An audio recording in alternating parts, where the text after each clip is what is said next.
Cada vez que subes a un avión y miras por la ventana, sientes que el mundo es tuyo, que puedes ir a cualquier lugar, que la distancia ya no importa. Pero hay algo que nadie te cuenta. Hay una zona del planeta que los aviones evitan casi por completo.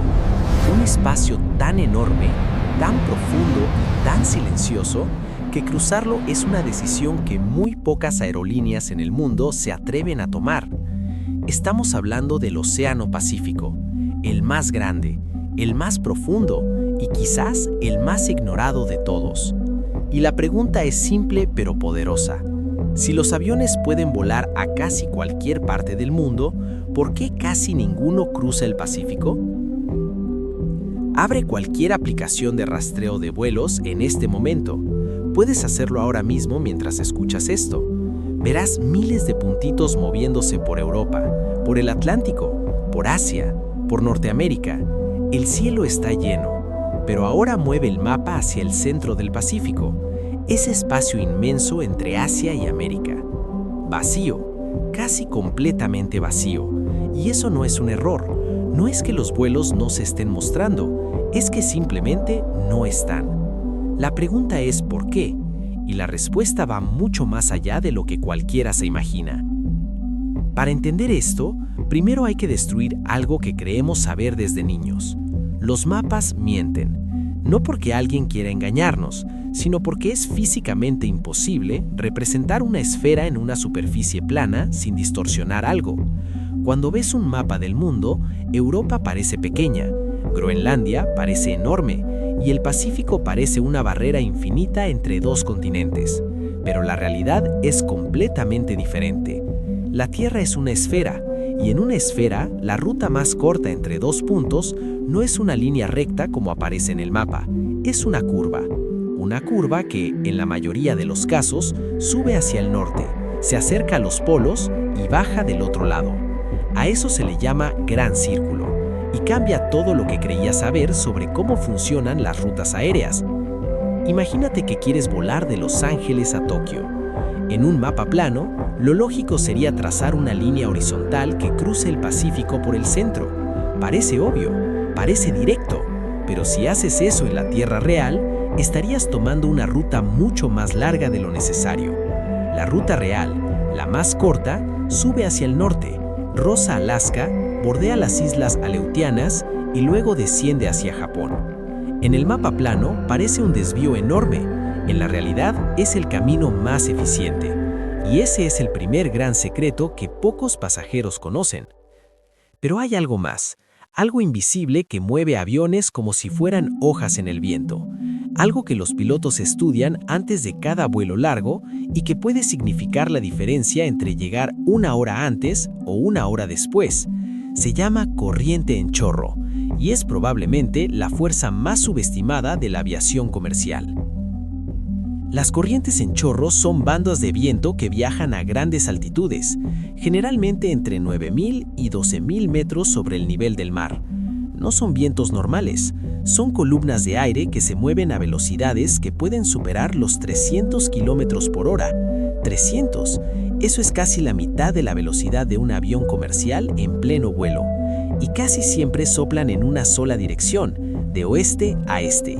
Lo que significa que si vuelas desde Asia hacia América, esos vientos van en tu misma dirección, te empujan, te llevan más rápido, reduces combustible, reduces tiempo, el vuelo es más barato y más eficiente.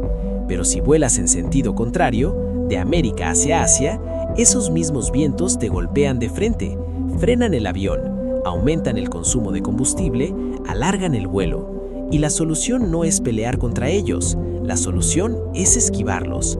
Por eso si alguna vez has tomado un vuelo entre América del Norte y Asia y has notado que la ruta de ida no es igual a la de vuelta, ahora sabes por qué.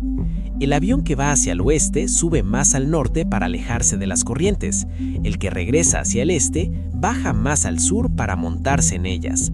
La diferencia entre ambas rutas puede ser de cientos de kilómetros, y aún así el vuelo de regreso puede durar hasta 90 minutos menos que el de ida. 90 minutos, solo por el viento. Esto explica parte del misterio, pero hay otra razón.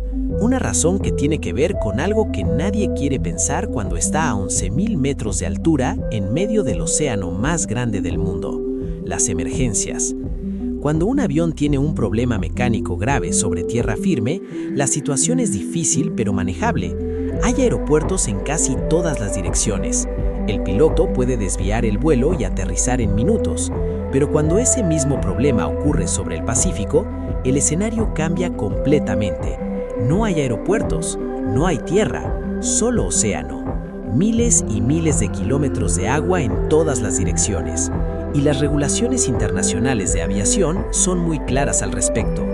Dependiendo del tipo de aeronave y sus sistemas, un avión no puede alejarse más allá de cierto tiempo de vuelo de un aeropuerto alternativo. En algunos casos, esa distancia es de 60 minutos. En otros, con aeronaves más modernas y sistemas más avanzados, puede extenderse hasta 180 minutos o más. Pero aún con esas aeronaves de última generación, cruzar el Pacífico en su parte más ancha representa un desafío logístico enorme. El Pacífico en su punto más ancho mide aproximadamente 19.000 kilómetros. El Atlántico, en cambio, mide alrededor de 7.000 en su parte más estrecha. La diferencia es brutal. Y mientras el Atlántico tiene varias islas, costas accesibles y aeropuertos de desvío relativamente cercanos, el Pacífico es casi un desierto de agua. Muy pocas islas, muy pocos aeropuertos, muy poca infraestructura de emergencia. Eso obliga a los aviones a trazar rutas que no necesariamente son las más directas, sino las que mantienen al avión dentro del alcance de alguna pista de aterrizaje en todo momento. Y eso, en la mayoría de los casos, significa ir por el norte, por Alaska, por las Islas Aleutianas, y no por el centro del océano. Hay también una dimensión económica que muchos ignoran. No basta con que técnicamente sea posible volar una ruta. Tiene que haber suficientes pasajeros dispuestos a pagar ese billete para que la aerolínea no pierda dinero. Y aquí el Pacífico vuelve a complicar las cosas. Las rutas más demandadas del mundo conectan ciudades con millones de habitantes, centros de negocios, hubs turísticos, Nueva York con Londres, Los Ángeles con Tokio, Sydney con Dubái. Esas rutas tienen demanda constante, miles de pasajeros por semana, y eso hace que las aerolíneas puedan llenar sus aviones y generar ganancias. Pero cruzar el Pacífico en línea recta, por ejemplo desde Shanghái hasta Santiago de Chile, implica atravesar uno de los espacios más vacíos del planeta para conectar dos ciudades con relativamente poco tráfico entre sí. El costo operativo sería altísimo, la demanda insuficiente, y el resultado sería pérdidas millonarias. Eso explica por qué no existen vuelos directos entre Asia Oriental y América del Sur. Las distancias son tan extremas que algunos de estos puntos son casi antípodas entre sí, es decir, están prácticamente en lados opuestos del planeta.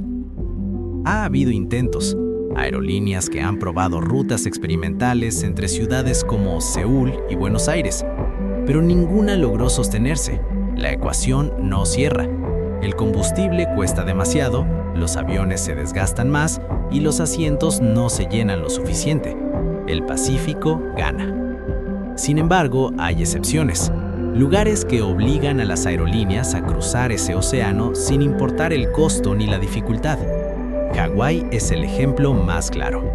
Un archipiélago volcánico en medio del Pacífico a más de 3.800 kilómetros del continente más cercano, con más de 1 millón de habitantes permanentes y millones de turistas que llegan cada año. No hay forma de llegar a Hawái sin cruzar una porción significativa del Pacífico, y aún así, los vuelos no dejan de llegar. Desde Los Ángeles, desde San Francisco, desde Seattle, desde Tokio, desde Sydney. Hawái es una de las excepciones que confirma la regla. También existen rutas entre Australia, Nueva Zelanda y América del Norte que cruzan el Pacífico de manera real. El vuelo de Sydney a Vancouver, por ejemplo, atraviesa una porción enorme del océano en dirección noreste, y la ruta entre Auckland y Nueva York es una de las más largas del mundo, un vuelo que desafía los límites de la aviación comercial actual. Pero incluso estas rutas no van por el centro del Pacífico. Siguen el patrón del Gran Círculo, subiendo o bajando según el hemisferio, manteniéndose cerca de puntos de seguridad en la medida de lo posible. Y en el hemisferio sur, el patrón se repite con una variante fascinante. Los vuelos entre Sudamérica y Australia, como el que conecta Santiago con Sydney, no van hacia el oeste, cruzando el Pacífico tropical. Van hacia el sur, se acercan a la Antártida. Porque en una esfera, a veces el camino más corto pasa por donde menos lo esperas, por latitudes extremas, por vientos polares, por zonas del planeta que la mayoría de las personas nunca verá desde ninguna ventanilla. Así que la próxima vez que subas a un avión y mires ese mapa en la pantalla del asiento, observa la ruta con otros ojos. No la estás viendo como un capricho del piloto ni como una decisión aleatoria de la aerolínea. Estás viendo el resultado de miles de cálculos: física, meteorología, seguridad, economía. Todo combinado en una línea que parece curva en el mapa, pero que en la realidad tridimensional de este planeta es exactamente lo que tiene que ser: el camino correcto. El Pacífico no es solo el océano más grande del mundo, es el mayor recordatorio de que el planeta en el que vivimos no funciona como los mapas nos hacen creer. Y los aviones, esas máquinas que parecen dominar el cielo, también tienen sus límites, también le tienen respeto al agua, también eligen sus batallas. Y el Pacífico, la mayoría de las veces, es una batalla que prefieren no dar.